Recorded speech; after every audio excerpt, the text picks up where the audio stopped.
வணக்கம் நண்பா. நாம் இன்னைக்கு shut up the evil dragon அப்படின்னு சொல்லக்கூடிய மான்வாவோட சாப்டர் 11 அண்ட் 12 தான் பார்க்க போறோம். ஒருவேளை இதுக்கு முன்னாடி இந்த சாப்டர் நீங்க பார்க்கல அப்படின்னா கண்டிப்பா பார்த்துட்டு வந்துருங்க. அது மட்டும் இல்லாம நம்மளோட சேனலுக்கு யாராச்சும் புதுசா வந்தீங்க அப்படின்னா இந்த வீடியோ பார்த்து முடிச்சுட்டு உங்களுக்கு பிடிச்சிருந்துச்சு அப்படின்னா சேனலை சப்ஸ்கிரைப் பண்ணி வச்சுக்கோங்க. வாங்க நண்பா கத்திக்கொள்ள போலாம். நான் ஏஜ் அது மட்டும் இல்ல இது நம்பேஜ் வாய்ஸ் கதை ஓப்பனிங்ல சில்வர் டிராகன் கேஸ்டில் இருக்கக்கூடிய கார்டன்ல பாத்தீங்க அப்படின்னா ஹீரோயின் 2 பேருமே நடந்து போயிட்டு இருந்திருப்பாங்க. 2 பேருமே பாத்தீங்க அப்படின்னா க்ளோஸா நடந்து போயிட்டு இருக்க. இது பார்த்த மத்த மெய்ட்ஸ் எல்லாருமே பாத்தியாப்பா 2 பேருமே எந்த அளவுக்கு க்ளோஸா இருக்காங்க அப்படின்னு சொல்லி பேசிட்டு இருக்க. ஆனா அங்கிருந்து ஒரு மெய்ட் மட்டும் இவங்க 2 பேருமே ஒண்ணா நடந்து போறாங்க சரிதான். ஆனா பேச சந்தோஷமே இல்லையா அப்படின்னு சொல்லி பாத்துட்டு இருக்கேன். இந்த பக்கம் ஹீரோ என்ன நடந்திருக்கோம் அப்படின்னு சொல்லி யோசிச்சு பார்த்திருப்பான். அதாவது கொஞ்ச நேரத்துக்கு முன்னாடி ஹீரோயின் பாத்தீங்க அப்படின்னா ஹீரோ கிட்ட வந்துட்டு நாம 2 பேருமே கொஞ்சம் தூரம் நடந்து போலாமா அப்படின்னு சொல்லி கேட்க, இந்த பக்கம் ஹீரோவும் என்னமாச்சு உனக்கு மண்டையில கண்டியில ஏதாச்சும் அடிபட்டுச்சா நீ இப்படி எல்லாம் பேச மாட்டியே அப்படின்னு சொல்லி கேட்கும்போது இது கேட்ட ஹீரோயினும் அதெல்லாம் ஒண்ணும் கிடையாது. நாம எப்படி இருந்தாலும் ஃபேக்கா தான ரிலேஷன்ஷிப்ல இருக்கோம். அப்படி இருக்கும்போது மத்தவங்க பாக்குறப்ப உண்மையை நம்பணும்ல. அதுக்காக தான் உன்னை கூப்பிடுறேன் அப்படின்னு சொல்ல, இந்த பக்கம் ஹீரோவும் அதுக்காக தான் வந்திருப்பான். 2 பேருமே பாத்தீங்க அப்படின்னா மூஞ்ச கொடுத்து கூட பார்க்காம நடந்து போயிட்டு இருக்க. இத வந்து 2 குட்டீஸும் ஒளிஞ்சிருந்து பார்த்துட்டு இருந்திருப்பாங்க. இந்த பக்கம் மியூனும் ஆமா அம்மாவும் அப்பாவும் எதுக்காக கையை கூட பிடிக்காம நடந்து போறாங்க.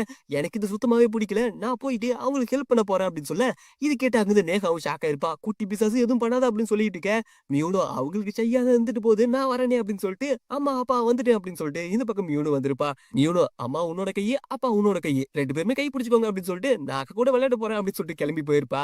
இது பாக்குறப்ப இவங்களுக்கும் ஷாக்கா இருந்திருக்கும். இந்த பக்கம் நேகாவும் மியூனோட கண்ணத்தை பிடிச்சி கிழித்து இருந்திருப்பா. இந்த பக்கம் மியூனு நான் தப்பா ஏதாச்சும் பண்ணியிருந்தா சாரி கேட்டுக்கிறேன் அப்படின்னு சொல்லிட்டு இந்த பக்கம் மியூனு சொல்லிட்டு இருந்திருப்பா. இவங்க 2 பேருமே எட்டி பாக்குறப்ப நம்மளோட ஹீரோவும் ஹீரோயினும் 2 பேருமே கையை பிடிச்சிட்டு நடந்து போயிட்டு இருந்திருப்பாங்க. ஆனா ரொமான்டிக்கா எல்லாம் கிடையாது. 2 பேருமே பாத்தீங்க அப்படின்னா ஏனோ தானோ அப்படின்னு சொல்லிட்டு கை பிடிச்சி நடந்து போயிட்டு இருக்க. ஹீரோயினும் பாத்தீங்க அப்படின்னா ஒரு மாதிரி இருந்திருப்பா. இது பார்த்தாங்க இந்த ஹீரோவும் ஆமா உனக்கு என்னாச்சு ஏன் இன்னைக்கு ஒரு மாதிரியே இருக்கு அப்படின்னு சொல்லி கேட்கும்போது இது கேட்டாங்க இந்த ஹீரோயினும் எனக்கு இது மாதிரி நடக்குது கொஞ்சம் அன்கம்ஃபர்டபுளா இருக்கு அப்படின்னு சொல்ல ஹீரோ ஒரு விஷயத்தை பத்தி யோசிச்சு பார்த்திருப்பான். அதாவது ஹீரோயின் பாத்தீங்க அப்படின்னா ராயல் ஃபேமிலி சேர்ந்த மாதிரி எப்ப பார்த்தாலும் தலைவி பாத்தீங்க அப்படின்னா ஊருன்னு மூஞ்சி வச்சுக்கிட்டு எப்ப பார்த்தாலும் ரூடா தான் சுத்திட்டு இருந்திருப்பா. இந்த கிங்டத்தையும் கட்டி காப்பாத்துறது நம்மளோட ஹீரோயின் தான். அப்படி இருக்கும்போது மத்தவங்க முன்னாடி கெத்தா தெரியணும் அப்படின்னு சொல்லிட்டு ஹீரோயின் பாத்தீங்க அப்படின்னா எப்பயும் ரூடா தான் சுத்திட்டு இருந்திருப்பா. அப்படி இருக்கக்கூடிய ஹீரோயின் இப்ப நர்வஸா ஃபீல் பண்றதை பாக்குறப்ப ஹீரோக்கு வித்தியாசமா இருந்திருக்கும். அதுலயும் முக்கியமா ஹீரோயின்ட்ட எதுக்காக மியூ வந்து உன்னை மதர் அப்படின்னு சொல்லி கூப்பிடறான்னு கேட்க இது கேட்டாங்க இந்த ஹீரோயின் ஷாக் ஆயிருப்பா. நீங்க கொய்யால என்ன கேள்வி கேட்ட நீயே அம்மாவா அம்மான்னு கூப்பிடாம என்னடா கூப்பிடுவாங்க அப்படின்னு சொல்லி கேட்கும்போது அட நான் இப்ப என்ன சொல்ல வந்தேன்னா இப்ப என்ன கூட எடுத்துக்கோ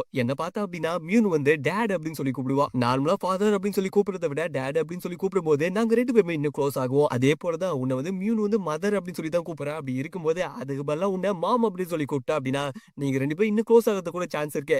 எப்ப பார்த்தாலும் மூஞ்ச ஊருன்னு வச்சுக்கிட்டு பசங்க கிட்ட ஸ்ட்ரிக்டா நடந்துட்டே இருந்தா அப்படின்னா அவங்களுக்கு உன் மேல வெறுப்பு தான் வரும். அப்படி இருக்கும்போது டிஸ்டன்ஸ் அதிகமாகும். ஆனா மாம் அப்படின்னு சொல்லி அவ கூப்பிட ஆரம்பிச்சிட்டா அப்படின்னா கண்டிப்பா நீங்க 2 பேருமே இன்னும் நல்லா க்ளோஸ் ஆயிடுவீங்க அப்படின்னு சொல்லிட்டு நம்மளோட ஹீரோ சொல்லியிருப்பான். நான் பெட் கூட வைக்கிறேன் கண்டிப்பா இதனால நீங்க 2 பேருமே இன்னும் க்ளோஸ் ஆயிடுவீங்க அப்படின்னு சொல்ல இது கேட்கறப்ப ஹீரோயினுக்கே ஒரு மாதிரியா இருந்திருக்கும். இவன் இப்படி எல்லாம் பேச மாட்டானே என்ன புதுசு புதுசா பேசுறான் அப்படின்னு சொல்லி பார்த்துட்டு ஹீரோயின் அங்க இருந்து வேகமா போயிருப்பா. இதை பார்த்து ஹீரோவும் ஷாக் ஆயிருப்பான். எங்கம்மா இவ்வளவு வேகமா போற அப்படின்னு சொல்லி பார்த்துட்டு இருக்க. இவங்க 2 பேருமே பாத்துக்கப்ப ஒரு பெரிய டோர் கிட்ட வந்திருப்பாங்க. ஹீரோவும் ஆமா இது என்ன இடம் அப்படின்னு சொல்லி கேட்கும்போது இது முக்கியமான ஒரு இடம் தான். ஆனா அந்த இடத்துக்கு நான் எந்த பேருமே வைக்கல. இது ஒரு வேர் ஹவுஸ் கூட வச்சுக்கோ அப்படின்னு சொல்லிட்டு ஹீரோயின் பாத்துக்காம கதவு திறந்து உள்ள வந்திருப்பா. உள்ள வந்து பாக்குறப்ப இந்த ஃபேமிலி டேஷன் சொல்லுவாங்களே அந்த மாதிரி எல்லா பொருட்களுமே அங்க இருக்கும். ஹீரோ அங்க ஒரு பொருளை பார்த்திருப்பான். எப்பா இது செம்ம அழகா இருக்கு. இதை மட்டும் என் பேர்ல கொண்டு போய் வித்தோம் அப்படின்னா கண்டிப்பா 100 கோல்டு காயின் போவோம் அப்படின்னு சொல்லிட்டு இருக்கேன். ஹீரோயினோ யோ ஹஸ்பண்ட் அது என்னோட பாட்டி எனக்காக செஞ்சு கொடுத்தது. இந்த கிஃப்ட் தான் அவங்க எனக்கு கொடுத்த ஒரு ஞாபகம் அப்படின்னு சொல்லிட்டு ஹீரோயின் சொல்லியிருப்பா. அதுலயே முக்கியமா இந்த இடத்துல இருக்கக்கூடிய எல்லா பொருட்களுமே ஒரு முக்கியமான ஞாபகம் அப்படின்னு சொல்லிட்டு ஹீரோயின் சொல்லியிருப்பா. இது கேட்கறப்ப ஹீரோவுக்கு புதுசா இருந்திருக்கும். நீ எப்பயுமே உன்னோட ஃபேமிலி பத்தி என்கிட்ட சொல்ல மாட்டியே உனக்கு இருக்கிறது ஒரே ஒரு அக்கன் மட்டும் தான் சொல்லியிருக்கேன் அப்படின்னு சொல்லி கேட்கும்போது உண்மையை சொல்ல போனா அப்படின்னா நான் என்னோட அப்பா அம்மாவை பார்த்தது கிடையாது. நானே என்னோட அக்காவும் என்னோட பாட்டி கிட்ட தான் வளர்ந்தோம். எங்களுக்கு சொந்தம்னு சொல்லிக்க அது ஒண்ணு மட்டும் தான் இருந்துச்சு அப்படின்னு ஹீரோயின் சொல்லியிருப்பா. இது கேட்ட ஹீரோவும் கிட்ட இன்னொரு ஸ்டோரி என்ன ஸ்டோரி ஒரே மாதிரி தான் இருக்கு அப்படின்னு சொல்லிட்டு ஹீரோவும் அவனோட ஸ்டோரி சொல்லியிருப்பான். நான் சின்ன வயசுல இருக்கும்போது ஆர்ஃபனேஜ்ல தான் வந்தேன். அதுலயும் முக்கியமா உனக்கு நாச்சு பாட்டி இருந்தாங்க எனக்கு பக்கத்துல கூட ஆள் இல்ல. நான் எப்பவும் தனியா தான் இருந்தேன். அதுலயும் முக்கியமா என்னோட மாஸ்டர் தான் வந்து என்ன அடாப்ட் பண்ணி வளர்த்தாரு அப்படின்னு சொல்லிட்டு இந்த பக்கம் ஹீரோவும் சொல்லியிருப்பான். சரி ஓகே இந்த ட்ரெஷர் ரூம்க்கு என்ன கூட்டு வந்திருக்க அப்படின்னா கண்டிப்பா இதுக்காக மட்டும் கூட்டு வந்திருக்க மாட்டேன். என்ன விஷயம் அப்படின்னு சொல்லி கேட்கும்போது ஹீரோயின் பாத்தீங்க அப்படின்னா அங்க இருக்கக்கூடிய ஒரு பாக்ஸ் ஓபன் பண்ணியிருப்பா. இதை பார்த்து ஹீரோ ஷாக் ஆயிருப்பான். இது நிஜமாலுமே அதுதானா அப்படின்னு சொல்லிட்டு தலைவன் அதை பார்த்துட்டு இருக்க. உள்ள வந்து ஒரு ஆர்மர் இருந்திருக்கும். அந்த ஆர்மரோட பேர் பாத்தீங்க அப்படின்னா பிளாக் கோல்டு டிராகன் ஆர்மர். ஹீரோவும் இது ஆர்மர் உண்மையா அப்படின்னு சொல்லி பார்த்துட்டு இருக்க. இந்த பக்கம் ஹீரோயினும் இது எடுக்க தானே இத்தனை நாள் ட்ரை பண்ணிட்டு இருந்தா அப்படின்னு சொல்ல இது கேட்கறப்ப ஹீரோவுக்கு அப்ப நிஜமால் மீது எனக்கு தரப்போறேன் அப்படின்னு சொல்லி கேட்கும்போது உனக்கு தான் தரப்போறேன் உனக்காக தான் தரப்போறேன் அப்படின்னு சொல்லிட்டு ஹீரோயினே வில்லத்தனமா பார்த்துட்டு இருக்க.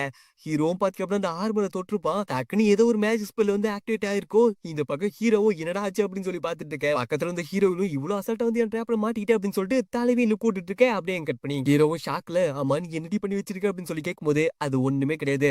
நீ எனக்கு எக்கச்சக்கமான தொந்தரவு கொடுத்தியா, அதனால என்ன பண்ண, டிராகன் பேட்டர்னை அங்க இருக்கக்கூடிய ஆர்மர் மேல போட்டிருந்தேன். நீ அதை ஈஸியா தொடுவேன்னு சொல்லிட்டு நான் நினைச்சு கூட பாக்கல. நீ எப்ப அந்த ஆர்மரை தொட்டியோ அப்பயே உனக்குள்ள இந்த டிராகன் பேட்டர்ன் வந்து டபுள் ஆயிடுச்சு. அப்படி இருக்கும்போது சம்பவம் உறுதி அப்படின்னு சொல்லிட்டு இந்த பக்கம் ஹீரோன்னு சொல்ல, இது கேட்ட ஹீரோவும் ஷாக் ஆயிருப்பான். ஹீரோவுக்கு அந்த டெம்டேஷன் வர தாய்மொழியால பாத்தீங்க அப்படின்னா மூவ் பண்ணி இருக்க முடியாது. அவனும் கீழே விழுந்திருப்பான். ஹீரோவும் என்னோட பாடி ஃபுல்லா மூவ் பண்ண முடியல. அது மட்டும் இல்லாம இந்த டெம்டேஷன் வேற எனக்கு நெச்சுன்னு தெரியல அப்படின்னு சொல்லிட்டு இந்த பக்கம் ஹீரோவை பாத்துட்டு இருக்க. ஹீரோயின் பாத்தீங்க அப்படின்னா ஹீரோ கிட்ட வந்திருப்பா. வந்துட்டு நீ பண்ண சேட்டைக்கெல்லாம் உனக்கு ஏதாச்சும் பண்ணும் அப்படின்னு சொல்லி யோசிச்சுக்கிட்டே இருந்தேன். அதனாலதான் இத்தனை நாளா கொஞ்சம் அமைதியா இருந்தேன். ஆனா நான் நினைச்சு கூட பார்க்காத ஒரு விஷயம் என்ன தெரியுமா, நீ அசால்ட்டா என்கிட்ட வந்து சிக்குவ அப்படின்னு சொல்லிட்டு. எப்படி என்னோட நடிப்பு திறமை பார்த்தவொடனே நீயே மிரண்டு போயிட்டல்ல, நீ எல்லாத்தையும் உண்மை நினைச்சிட்டல அப்படின்னு சொல்லி கேட்கும்போது, இது கேட்ட உடனே அங்க வந்து ஹீரோவும் ஷாக் ஆயிருப்பா. அப்ப நீ உன்னோட ஃபேமிலிய பத்தி சொன்னது எல்லாமே பொய்யா அப்படின்னு சொல்லி கேட்க, இல்ல இல்ல அதெல்லாம் உண்மைதான். பட் நான் உன்னை இங்க ஆசையா கூட்டு வந்தேன் தெரியுமா, வாக்கிங் போலாம் அது இதுன்னு சொல்லிட்டு, அது எல்லாமே பொய் தான். நான் உன்னை இங்க கூட்டு வந்ததுக்கு முக்கியமான காரணமே ரிவெஞ்ச் எடுக்குதா அப்படின்னு சொல்ல, இது கேட்ட ஹீரோவும் ஷாக் ஆயிருப்பான். ஹீரோயினும் வழக்கம் போல சம்பவத்துக்கு ரெடி ஆயிருப்பா. அப்படியே கொஞ்ச நேரமும் போகுது. சம்பவம் நம்பர் 5 நடந்து முடிஞ்சிருச்சு. ஹீரோலாம் வழக்கம் போல என் மானம் போச்சு, மரியாதை போச்சு அப்படின்னு சொல்லி தலைவனை ஃபீல் பண்ணிட்டு இருக்க. இந்த பக்கம் ஹீரோனு சி சும்மா அழுவாத அப்படின்னு சொல்ல, ஹீரோவும் சரி ஓகே இப்ப என்ன பண்ண பாக்குற அப்படின்னு சொல்லி கேட்கும்போது, ஹீரோனும் ஹீரோ கிட்ட வந்துட்டு உங்ககிட்ட ஒரு முக்கியமான விஷயத்தை பத்தி சொல்லணும். அதாவது 2 வருஷத்துக்கு முன்னாடி உன் கண்ணத்துல போட்ட அந்த தழும்பு இப்ப லைட்டா மறைஞ்சு போயிடுச்சு. பட் என்ன ஒரு விஷயம் அப்படின்னா, நீ இன்னும் கொஞ்சம் கூட மாறல, இன்னும் அப்படியே தான் இருக்க, என்ன கொஞ்சம் மெச்சூரா மாறிட்ட அப்படின்னு சொல்லிட்டு ஹீரோனு டீஸ் பண்ணிட்டு இருக்க. இது கேட்டாங்க இந்த ஹீரோவும், நீ என்னதான் சொன்னாலும் நான் மயங்க மாட்டேன், உன் ட்ரிக்குக்கெல்லாம் ஏமாற மாட்டேன் அப்படின்னு சொல்ல, இது கேட்டாங்க இந்த ஹீரோயினும், ஆமாமா நீ இப்ப ரொம்ப புத்திசாலி ஆயிட்ட. ஆனா என்ன ஒரு விஷயம் அப்படின்னா, 2 வருஷத்துக்கு முன்னாடி இந்த மாதிரி உன் உடம்புல அது இல்ல அப்படின்னு சொல்ல, இது கேட்ட ஹீரோவும் ஷாக் ஆயிருப்பான். என்னம்மா சொல்ற அப்படின்னு சொல்லிட்டு ஹீரோவும் ஷாக்ல பாத்துட்டு இருக்க. அப்படியே கட் பண்ணி ஹீரோயினும் ஹீரோவை பார்க்க வந்திருப்பா. இந்த பக்கம் ஹீரோவும் தூங்கி இருக்க மாட்டான். ஹீரோயினும் ஆமா என்னாச்சு உனக்கு, நைட்டு ஃபுல்லா தூங்கல போல அப்படின்னு சொல்லி கேட்கும்போது, ஹீரோவும் இதுக்கு எல்லாத்துக்குமே காரணம் நீதாட்டி, ஒத்த வார்த்தை சொல்லி ஒரே முட்டா முடிச்சிட்டே அப்படின்னு சொல்லிட்டு இந்த பக்கம் ஹீரோ ஃபீல் பண்ணிட்டு இருக்கேன். ஹீரோயின் பாத்தீங்க அப்படின்னா ஹீரோ கிட்ட சரி ஓகேப்பா உனக்கு ஒரு முக்கியமான வேலை இருக்கு, நம்மளோட நேகா பார்த்தா அப்படின்னா செயின்ட் டிராகன் அகாடமிக்கு போகணும் அப்படின்னு சொல்லி ஆசைப்படுறா. அப்படி இருக்கும்போது அந்த அகாடமில ஜாயின் பண்ணணும் அப்படின்னா கண்டிப்பா என்ட்ரன்ஸ் எக்ஸாம கிளியர் பண்ணி தான் ஆகணும். அப்படி இருக்கும்போது நீ தான் நம்மளோட பொண்ணுக்கு எல்லாமே சொல்லி தரணும் அப்படின்னு சொல்லிட்டு இந்த பக்கம் ஹீரோயினும் சொல்லியிருப்பா. ஹீரோயினும் ஹீரோ கிட்ட வந்துட்டு சரி ஓகே உங்களுக்கு முக்கியமான ஒரு சில விஷயத்துல நீங்க கான்சன்ட்ரேட் பண்ணி தான் ஆகணும் அப்படின்னு சொல்ல, இது கேட்டாங்க அந்த ஹீரோ ஷாக் ஆயிருப்பான். நேத்து இது நீ சொல்லிட்டே விட்டுட்டே, ஆனா இன்னைக்கு செம்ம கான்ல இருக்கேன். அது மட்டும் கிடையாது, நான் நேகாவை எப்படியோ உனிந்த எக்ஸாம்ல கண்டிப்பா பாஸ் பண்ண வைக்கிறேன். அப்படி பாஸ் பண்ண மட்டும் வச்சுட்டேன் அப்படின்னா அதுக்கு ஈக்குவலான ஒரு பொருளை நீ எனக்கு தரணும் அப்படின்னு சொல்லி கேட்க, ஹீரோயினும் சரி ஓகே அப்படின்னு சொல்லியிருப்பா. இது கேட்டாங்க அந்த ஹீரோவோ, இந்த ப்ராமிஸ மட்டும் மறந்துடாத, உன்னை கண்டிப்பா வச்சு செய்யறேன் அப்படின்னு சொல்லிட்டு நம்மளோட ஹீரோ சொல்லிட்டு இருக்க. ஹீரோயினும் போற போக்குல அடிக்கடி உங்களுக்கு ரொம்ப டயர்டா இருக்கும், அதை மட்டும் கொஞ்சம் பாத்துக்கோங்க அப்படின்னு சொல்லிட்டு ஹீரோயினும் சொல்ல, ஹீரோவோ எனக்கு தெரிய முடியும் அப்படின்னு சொல்லிட்டு அந்த பக்கம் தலைவனு கத்திட்டு இருக்க. இது பார்த்து அங்க இருந்த நேகாவோ, யோ பெருசு உனக்கு என்ன ஆச்சு, அம்மாட்ட ஏன் கத்துற அப்படின்னு சொல்லி கேட்கும்போது, இந்த பக்கம் ஹீரோவோ நான்லாம் கத்தலையே அப்படின்னு சொல்லிட்டு தலைவனும் பாத்தீங்க அப்புறம் சொல்லியிருப்பான். அது மட்டும் இல்லாம இப்போ உன்னோட அம்மாவை என்னன்னு சொல்லி கூப்பிட்ட அப்படின்னு சொல்லி கேட்கும்போது, மாம் அப்படின்னு சொல்ல,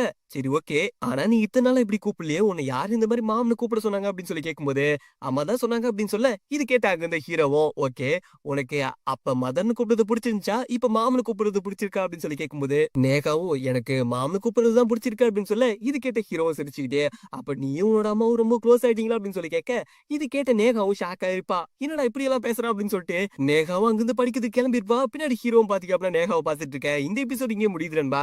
சப்போஸ் உங்களுக்கு இந்த எபிசோட் பிடிச்சது அப்படின்னா எப்பயும் ஒரு லைக் ஒரு கமெண்ட் ஒரு ஷேர். தேங்க்ஸ் ஃபார் சப்போர்ட்டிங் நண்பா. முடியல சீரியஸாவே முடியல, ஏன்னா இதுக்கு மேல வர போற எபிசோட்ல சம்பவம் வேற நிறைய இருக்குமா, என்னால அது எப்படி எக்ஸ்பிளைன் பண்றதுன்னு தெரிய மாட்டேங்குது. சரி ஓகே எப்படியோ ஒன்று அப்படியே அட்ஜஸ்ட் பண்ணி பாருங்க. தேங்க்ஸ் ஃபார் சப்போர்ட்டிங் நண்பா.